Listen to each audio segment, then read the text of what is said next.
কুসুমপুর নামক একটি গ্রামে রূপা নামে একটি মেয়ে বাস করত। রূপা ছিল খুবই সাদাসিধে এবং ভদ্র স্বভাবের, কিন্তু রূপার গায়ের রং কালো ছিল বলে গ্রামবাসীরা সকল সময় তাকে খুব কটু কথা শোনাতো এবং তাকে খুব অপমান করত।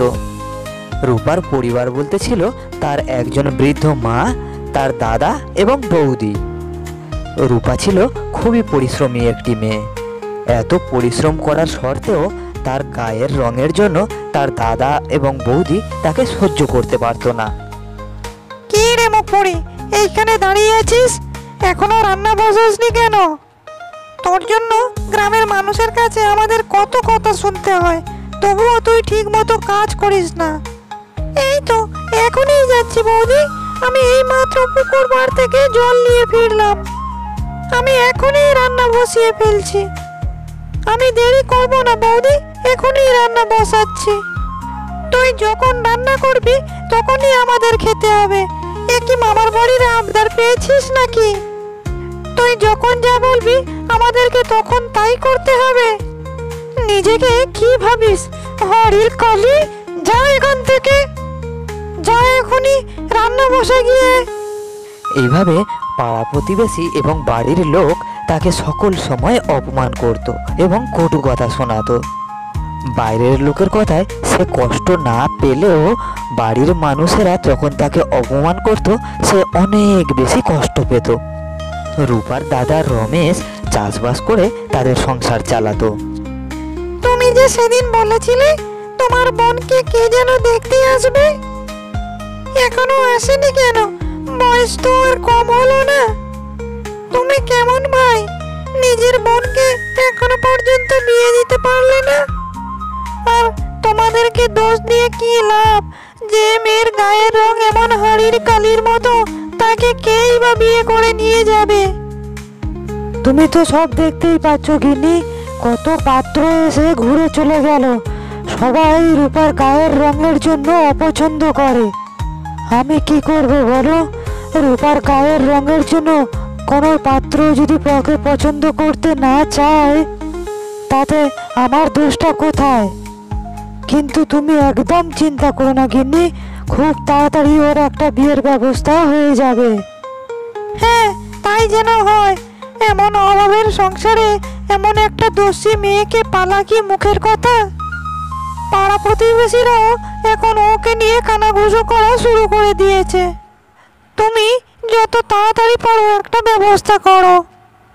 আচ্ছা গিন্নি, আমি খুব তাড়াতাড়ি একটা ব্যবস্থা করছি, তুমি একদম চিন্তা করো না। কি গো কমলা বৌদি, তোমার কি খবর? কদিন ধরে তো তোমাকে দেখাই পাচ্ছিলাম না। কি আর দেখা পাবে? ঘরের মধ্যে কি আর আমার শান্তি আছে যে একটু বাইরের দিকে বেরোবো? তা তুমি একদম ঠিক কথা বলেছ। যার ঘরে এমন একটা হাড়ির কালির মতো ননদ রয়েছে, তার কি কোনো শান্তি আছে জীবনে? ওকে বিয়ে দিচ্ছ না কেন এখনো তোমরা? হাসালে তুমি আমাকে। তুমিই বলো, ওকে কেই বা বিয়ে করবে? যেই ওকে দেখতে আসে ওর গায়ের কালি রং দেখে সেই মুখ ফিরিয়ে নেয়। আমি একদম অতিষ্ঠ হয়ে গেছি ওর জ্বালায়। ওকে বসিয়ে বসিয়ে খাওয়াতে আমার একদম ভালো লাগে না। এই যে করবো আমি কিচ্ছু বুঝতে পারছি না। ওর যতদিন না একটা হিল্লে হচ্ছে ততদিন আমার মনে শান্তি নেই। রূপাকে যখন পাত্রপক্ষ দেখতে আসে তখন ওকে ভালো করে সাজাতে পারো না? তাহলে তো দেখে পছন্দ হয়ে যায় পাত্রপক্ষের। এবারে কেউ দেখতে এলে খুব ভালো করে সাজিয়ে ওকে পাত্রপক্ষের সামনে হাজির করবে, তাহলেই দেখো পাত্রপক্ষের পছন্দ হয়ে যাবে। বাঁদরের গলায় মুক্তোর মালা দিয়ে কোনো লাভ আছে? কতবার কতভাবে সাজিয়েছি, কিন্তু কোনো লাভ হয়নি। আমি এখন ওই মেয়ের প্রতি একদম বিরক্ত হয়ে গেছি। আচ্ছা, এখন আমি যাই, আমার বাড়িতে অনেক কাজ রয়েছে। তোমার সাথে আবার পরে কথা হবে। গ্রামের সবাই রূপাকে খারাপ চোখে দেখলেও রূপার মা রূপাকে ভীষণ ভালোবাসতো।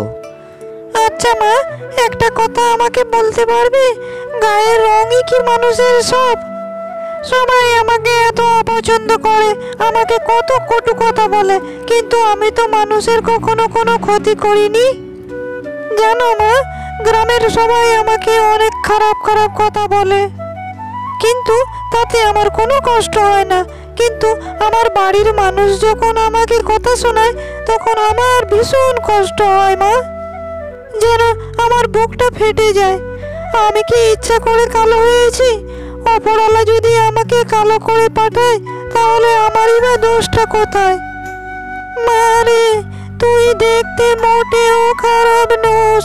তোকে যারা খারাপ বলে, তাদের চোখটাই খারাপ রে মা। সুন্দর তো তারাই, যাদের তোর মতো একটা বড় সুন্দর মন রয়েছে। বাইরের সৌন্দর্য তো ক্ষণিকের জন্য রে মা, আর মনের সৌন্দর্য সারা জীবনের। মা, তোমার এই সাহস জোগানোর জন্যই হয়তো আমি এতদিন বেঁচে আছি। তুমি ছাড়া কেউ কখনো আমাকে বোঝেনি। সবাই সকল সময় আমার মনে কষ্ট দিয়ে কথা বলে। তোর বাবা যখন বেঁচে ছিল, তোকে খুব ভালোবাসতো রে মা। তুই তখন খুব ছোট ছিলিস রে। তোর বাবা তোকে বলতো আমাদের একটা হীরের টুকরো মেয়ে। রূপা এবং তার মার কথা চলাকালীন তার দাদা এবং বৌদি সেখানে আসে। মা, আগামীকাল রূপাকে দেখবার জন্য একজন পাত্রপক্ষ আসবে। তুমি রূপাকে ভালো করে সাজিয়ে গুছিয়ে রেখো। এবারের পাত্রপক্ষটি খুব ভালো পরিবার থেকে আসছে, এটা যেন কোনোভাবে হাতছাড়া না হয়ে যায়। আচ্ছা বাবা, আমি রূপাকে ভালো করে সাজিয়ে গুছিয়ে রাখবো। তা পাত্রের বাড়ি কোথায় বাবা? আপনি ভাবটা এমন দেখাচ্ছেন যেন আপনার মেয়ে একটা রাজকুমারী। এমনিতেই অনেক ভয়ে আছে যে পাত্রপক্ষ একে পছন্দ করবে কিনা। তার উপরে আপনারা এত প্রশ্ন করেন কেন বলুন তো? ভগবানের কাছে প্রার্থনা করুন যেন আপনার মেয়েকে কেউ না কেউ বিয়ে করে নিয়ে যায়। আর যেন একদম ভালো লাগে না এসব। হ্যাঁ মা, কমলা তো একদম ঠিক কথাই বলেছে। তোমার মেয়ে এত কালো যে কেউই তাকে পছন্দ করতে চায় না।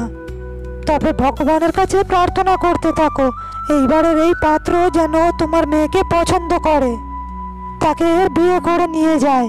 ভাই বলে আমারও তো একটা দায়িত্ব আর কর্তব্য আছে নাকি? পরদিন সকালে পাত্রপক্ষ রূপাকে দেখতে আসে। পাত্রের মা রূপাকে দেখে চমকে ওঠে এবং তিনি বলতে থাকেন, আমাকে তো বলা হয়েছিল মেয়ের গায়ের রং একটু চাপা, কিন্তু এই যে হাড়ের কালি, আমাকে তো সে কথা জানানো হয়নি। এই মেয়েকে আমার বাড়ির বউ করে নিলে আমার বাড়ির মান সম্মান ধুলোয় মিশে যাবে। আমার ছেলেটাকে দেখছেন কত সুন্দর দেখতে। ওই কালো মেয়েকে বিয়ে করে নিয়ে গেলে আমার ছেলের জীবন একেবারে ধ্বংস হয়ে যাবে। দয়া করে আমাকে এখন বিদায় দিন। শুধু শুধু সময় নষ্ট করতে এলাম এসব মেয়ে দেখতে এসে। গলায় কলসি বেঁধে পুকুরে ডুবে মরতে পারিস না, এমন অলক্ষী মেয়ে আমি আজ পর্যন্ত দেখিনি। আমার গায়ের রং যদি এমন কালো হতো, আমি কবেই গলায় দড়ি দিয়ে ঝুলে পড়তাম।